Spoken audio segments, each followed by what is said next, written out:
నమస్తే, మనం ధర్నా చౌక్లో ఉన్నాం. ఇక్కడ పెన్షనర్స్ అందరు కలిసి ధర్నా చేయడం జరిగింది. ఒకసారి మాట్లాడదాం, వాళ్ళ డిమాండ్స్ ఏమున్నాయో. నమస్తే మేడం. నమస్తే. ఎలాంటి డిమాండ్లు ఉన్నాయి? మీరు ప్రభుత్వం ఏం అడుగుతా ఉన్నారు? నేను Telangana all pensions and retired persons అసోసియేషన్కి స్టేట్ వైస్ ప్రెసిడెంట్ని.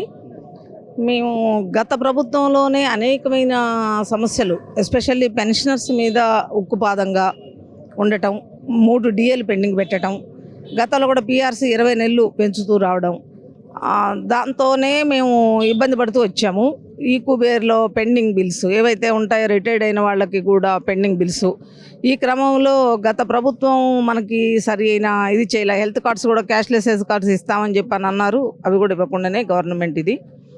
దాన్ని దృష్టిలో పెట్టుకొని మేము కాంగ్రెస్ గవర్నమెంట్ మేనిఫెస్టోలో పెట్టింది, మేము మెరుగైన పిఆర్సీ ఇస్తామని చెప్పి, పెండింగ్ ఉన్న డిఏలు కూడా 15 రోజుల్లో ఇస్తాము, హెల్త్ కార్డ్స్ కూడా ఇస్తాము, అలాగే సిపిఎస్ కాంట్రిబ్యూటరీ పెన్షన్ స్కీమ్ని కూడా రద్దు చేస్తాము అని చెప్పి పెట్టిన మేనిఫెస్టోలో ఏవైతే పెట్టారో ఆ డిమాండ్స్ కొరకు ప్రభుత్వం రాగానే గతంలో 3 లక్షల కోట్ల అప్పు ఉన్నది కాస్త మాకు 7 లక్షల కోట్లు అయింది. కాబట్టి మాకు కొంత వ్యవధి ఇవ్వాలి అనే దానికి మేము కూడా ముందుగా మొదలెట్టాలి. 1 సంవత్సరం వరకు వేచి చూడాలి గవర్నమెంట్ కొత్త ప్రభుత్వాన్ని. ఆ తర్వాత రేవంత్ ముఖ్యమంత్రి గారిని కలిసాము, ఉప ముఖ్యమంత్రి గారిని కలిసాము, సిఎస్ గారిని కలిసాము, ఫైనాన్స్ మినిస్టర్ని కలిసాము, మెడికల్ మినిస్టర్ని కలిసినప్పటికీ కూడా వారు ఎవరైనా ఇంకా టైం అంటున్న క్రమంలో మాకు ఏమవుతుందంటే, మెడికల్ బిల్స్ ఏదైతే ఉందో గతంలో దాదాపుగా ఒక 2 నెలల్లో మాకు రిలీజ్ అయ్యేది. ఏదైతే ఈరోజు మెడికల్ రియంబర్స్మెంట్ బిల్లు పెట్టుకుంటామో, ధర్నా శిబిరానికి నిన్న మొన్న వర్షం సూచన ఉన్నప్పటికీ, వారం రోజులు వర్షం ఉన్నప్పటికీ కూడా రాలేని పరిస్థితుల్లో కూడా మీరు చూశారు. ధర్నా దాదాపు రోడ్డు కూడా బ్లాక్ చేసేంత పరిస్థితిలో వచ్చారు. మరి ఈ రకంగా ఒక్కొక్కరు కథలు వచ్చారు అంటే హెల్త్ కార్డ్స్ ఇష్యూ కానీ, పెండింగ్ బిల్స్ విషయంలో కానీ ఏ రకంగా ఇబ్బంది పడుతున్నారని.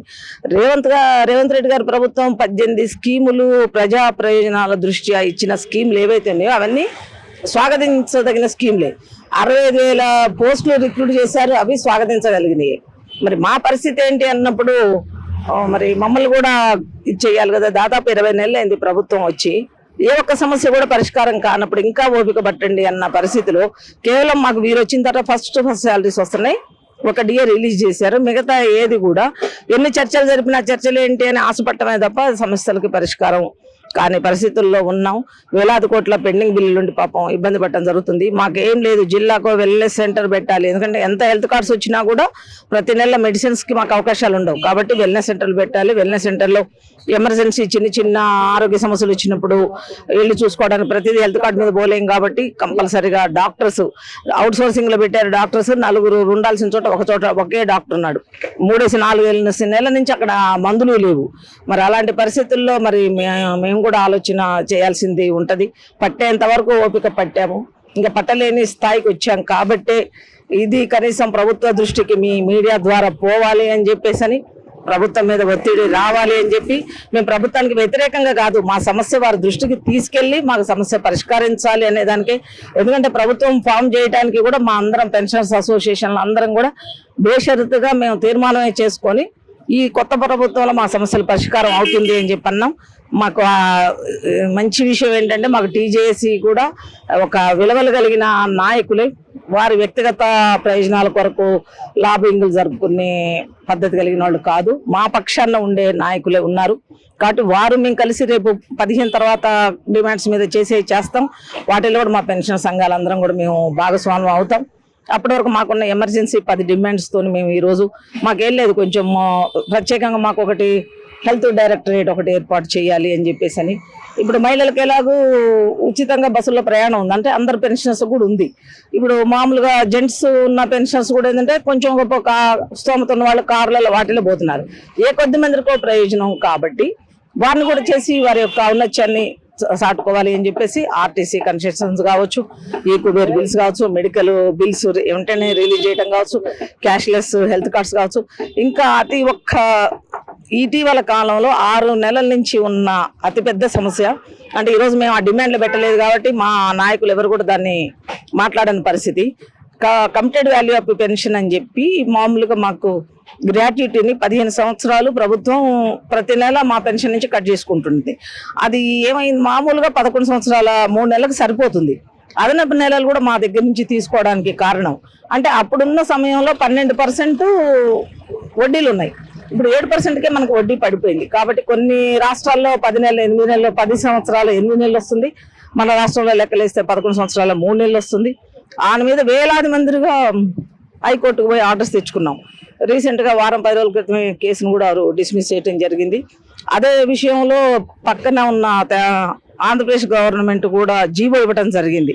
11 సంవత్సరాల 3 నెలలు చాలు అని చెప్పేసి దాన్ని వేసేసుకొని కూడా వీరి పీరియడ్లో ఒకటి మాకు జరగాలి అన్న దానికి సివిపిది కూడా 11 సంవత్సరాల 3 నెలలు చేయాలి అని చెప్పేసి అని కోరుకుంటూ మాకు వారు మా పక్షాన ఉన్నారు, మేము వారి పక్షాన ఉన్నాం, వారు కూడా మా పక్షాన ఉన్నారని ఒక్కొక్క కుటుంబంలో 10 మందికి కూడా మేము ఇబ్బంది పడే పరిస్థితి.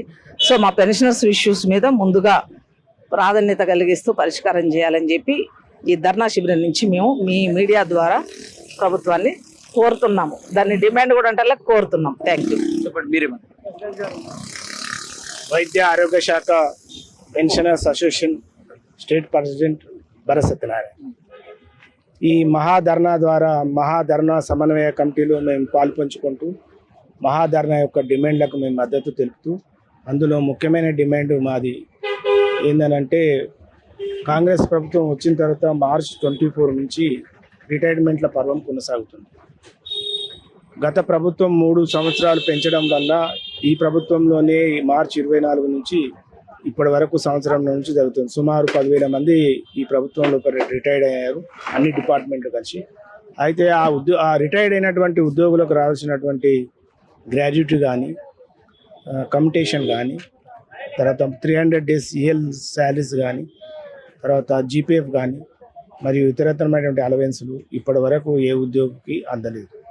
అయితే మా ఆవేదన అంతా కూడా ఈ మహాధర్నా ద్వారా విన్నవించుకున్నాం.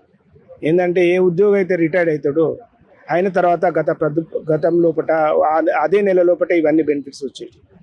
ఒక్కొక్క ఉద్యోగి ఈరోజు రిటైర్డ్ అయ్యే పక్షంలో 35 సంవత్సరాలు 40 సంవత్సరాలు ప్రభుత్వం లోపల పనిచేసి ప్రభుత్వానికి అండగా ఉంటూ ప్రభుత్వ పథకాలు ప్రభుత్వానికి చేతనిస్తూ ఉద్యోగం చేసి రిటైర్డ్ అయిన తర్వాత ఆ ఉద్యోగి ఏం ఆలోచిస్తాడంటే తనకు వచ్చేటటువంటి బెనిఫిట్స్ డబ్బులను ప్రణాళిక రూపొందించుకోవడం. ఎట్లా అంటే తన కుటుంబం ద్వారా తన కూతుర్ల పెళ్ళిళ్ళు విషయం కానీ, తర్వాత ఇల్లు లేని వాళ్ళు ఇల్లు కట్టుకోవాలని ప్రణాళికలు నిరూపించారు. అయితే ఇప్పుడు ఆ ఆశలన్నీ అడియాశలు అయిపోయినాయి. మరి ఏం చేయాలనేది ఉంటుంది. అటువంటి నిరాశ చెంది ఓర్చుకోలేనటువంటి కొంతమంది వ్యక్తులు కూడా ఆత్మహత్యలు చేసుకున్నారు, కొంతమంది అనారోగ్యం పాలయ్యారు. మరి ఇటువంటి సమస్యలు ఈ ప్రభుత్వం లోపల జరుగుతున్నాయి. మేము ఇంకోటి కోరుకునేది ఏంటంటే ఈ ప్రభుత్వానికి మేము రిటైర్డ్ అయిన తర్వాత మేము కూడా ప్రజల లోపల ఒక భాగస్వామి కాబట్టి ప్రజలకు ఇస్తున్నటువంటి చేతనిస్తున్నటువంటి పథకాలు ఏ విధంగా ఇంప్లిమెంట్ చేస్తున్నారు, ఈ పథకం లోపల మమ్మల్ని కూడా చేర్చుకొని మాకు సంబంధించినవి మాకు ఇవ్వాలని ఈ మహాధర్నా ద్వారా మేము విన్నవించుకుంటాం. Confederation of central government gazetted officers organisation తరఫున కేంద్ర రాష్ట్ర ప్రభుత్వ ఉద్యోగుల సమస్యలు వెంటనే పరిష్కారం చేయాలని చెప్పి రాష్ట్ర ప్రభుత్వాన్ని చాలాసార్లు డిమాండ్ చేయడం జరిగింది. కానీ రాష్ట్ర ప్రభుత్వం కేంద్ర ప్రభుత్వ యొక్క ప్రజా వ్యతిరేక విధానాలని రాష్ట్ర ప్రభుత్వం కూడా అమలు చేయడం అనేది చేస్తూ వస్తుంది. ఇప్పుడు తెలంగాణ ప్రభుత్వం దేశంలో ఎక్కడా లేని విధంగా 5 డిఏ ఇన్స్టాల్మెంట్లు పెండింగ్ అనేది పెట్టడం జరిగింది. అట్లాగే cashless medical facility employees health scheme అనేది ప్రాపర్గా ఇంప్లిమెంటేషన్ అనేది అవటం లేదు. ఈ ఎక్కువ పేరులో బిల్లులు పెండింగ్లో ఉంటూ ఉన్నాయి. రిటైర్ అయినటువంటి ఉద్యోగుల యొక్క రిటైర్మెంట్ బెనిఫిట్స్ ఇవ్వటం లేదు. జీపీఎఫ్ వాళ్ళకి లోన్స్ అనేది వాళ్ళు దాచుకున్నటువంటి డబ్బులు కూడా వాళ్ళ పిల్లల యొక్క ఉన్నత చదువులకు కానీ పిల్లల పెళ్ళిళ్ళ కోసం కానీ వాటి కోసం కూడా ఇవ్వటం లేదు. ఈ రకంగా ఇంకా అట్లాగే పెన్షన్ యొక్క కమ్యుటేషన్ వాల్యూ అప్పుడులో 12% ఇంట్రెస్ట్ ఉన్నప్పుడు 15 సంవత్సరాలు అని చెప్పి డిసైడ్ చేయడం జరిగింది. ఇప్పుడు 7%కి ఇంట్రెస్ట్ రేట్కి తగ్గింది. కానీ దాని కమ్యుటేషన్ వాల్యూ చాలా ప్రభుత్వాలు 10 years 8 monthsకి తగ్గించింది. 10 సంవత్సరాల 8 నెలలకు తగ్గించింది. కొన్ని ప్రభుత్వాలు 11 సంవత్సరాల 3 నెలలకు తగ్గించింది. కానీ తెలంగాణ ప్రభుత్వం కానీ ఆంధ్రప్రదేశ్ ప్రభుత్వం కానీ 15 ఏళ్ళు అనేది కొనసాగిస్తున్నటువంటి పరిస్థితి ఉన్నాయి. ఈ రకంగా మొత్తం ప్రజా వ్యతిరేక విధానాలు అవలంబిస్తూ ఉన్నాయి. మరో పక్కన కేంద్ర ప్రభుత్వం ఇప్పుడు మన ఫైనాన్స్ యాక్ట్ 2025లో భాగంగా వ్యాలిడేషన్ ఆఫ్ పెన్షన్ రూల్స్ అని చెప్పి తీసుకొచ్చింది. దాంట్లో భాగంగా ఇప్పుడు అంటే ఒకటే మాటలో చెప్పాలంటే పెన్షనరు ఒక ఉద్యోగి రిటైర్ అయ్యేటప్పుడు ఎంత పెన్షన్ ఉంటుందో ఇంకా లైఫ్ లాంగ్ అంతే పెన్షన్ ఉంటుంది. అంటే అతనికి ఆ తర్వాత జరిగేటువంటి కేంద్ర పే కమిషన్లో కానీ స్టేట్ గవర్నమెంట్ పిఆర్సీల్లో కానీ వాళ్ళకి ఫిట్మెంట్ అనేది ఉండదు. వాళ్ళు ఇంకంతే అమౌంట్ తోటి వాళ్ళ లైఫ్ లాంగ్ ఉండాల్సినటువంటి పరిస్థితి ఏర్పడుతుంది. ఈ విధంగా ఇది ఎగ్జిస్టింగ్ పెన్షనర్స్ని రెండుగా డివైడ్ చేయడం అనేది కరెక్ట్ కాదని చెప్పేసి ఇది రాజ్యాంగంలోనే ఆర్టికల్ 14ని ఉల్లంఘించడమే అని చెప్పి గతంలో సుప్రీంకోర్టు ఇది చాలా ప్రసిద్ధి చెందినటువంటి డిఎస్ నకారా కేసులోనే జడ్జిమెంట్ ఇవ్వడం జరిగింది. కానీ సుప్రీంకోర్టు ధర్మాసనం ఇచ్చినటువంటి తీర్పును కూడా బొమ్మ చేస్తూ ప్రభుత్వం ఈ పెన్షన్ రూల్స్ని మార్చేటువంటి అధికారాన్ని అవివక్షత నా అధికారాలని రాష్ట్ర ప్రభుత్వం కేంద్ర ప్రభుత్వం తన చేతిలో తీసుకుంది. ఆ విధంగా కేంద్ర ప్రభుత్వ పెన్షనర్లకు రేపు 2026 జనవరి 1 నుంచి రావాల్సినటువంటి ఆ పెన్షన్ కానీ రాష్ట్ర ప్రభుత్వ పెన్షనర్లకి 1 జూలై 2023 నుంచి రావాల్సినటువంటి పెన్షన్ కానీ వీటిని డివైడ్ చేసేటువంటి అవకాశం అనేది ఉంది. అది ఓన్లీ పాత పెన్షనర్లకి రిటైర్మెంట్ బెనిఫిట్స్ పెన్షన్ బెనిఫిట్ అనేది ఇవ్వకుండా పోయే పరిస్థితి అనేది ఉంది. ఈ విధంగా ప్రభుత్వం పొదుపు చర్యల పేరిట ఎన్నో రకాలైనటువంటి చర్యలు చేపడుతూ ఉంది. ఎన్నో రకాల అలవెన్సెస్ రద్దు చేస్తూ ఉంది. అట్లాగే పని గంటలు అనేది ఇదివరకు 8 గంటల పని దినం నుంచి 12 గంటల పని దినానికి మారుస్తూ కేంద్ర రాష్ట్ర ప్రభుత్వాలు నిర్ణయాలు తీసుకుంటూ ఉన్నాయి. అట్లాగే పని దినాలు 5 రోజుల పని దినాల నుంచి 6 రోజుల పని దినానికి మారుస్తూ నిర్ణయాలు తీసుకుంటూ ఉన్నాయి. అట్లాగే గతంలో బ్రిటిష్ కాలంలోనే పోరాడి సాధించుకున్నటువంటి కార్మిక చట్టాలను కూడా నిర్వీర్యం చేస్తూ 4 లేబర్ కోడ్లు అనేది తీసుకురావడం అనేది జరిగింది. ఆ విధంగా కార్మికుల హక్కులు కూడా హరించి వేయటం అనేది జరుగుతూ ఉంది. ఉద్యోగులకి భద్రత అనేది లేకుండా పోతూ ఉంది. మనం ఒక్క సిగాచి కెమికల్ ఫ్యాక్టరీ పరిశ్రమలోనే చూసినట్టయితే 55 మంది కార్మికులు చనిపోయారు. వాళ్ళందరూ వలస కార్మికులు. వాళ్ళకి కనీస వేతనాలు కూడా అమలు చేయనటువంటి పరిస్థితి. గత టీఆర్ఎస్ ప్రభుత్వం 15,000 రూపాయలు కనీస వేతనాలు ఉంటే ఇప్పుడు ఈ ప్రభుత్వం ఆ కనీస వేతనాలని 11,000 రూపాయలకి తగ్గించడం అనేది జరిగింది.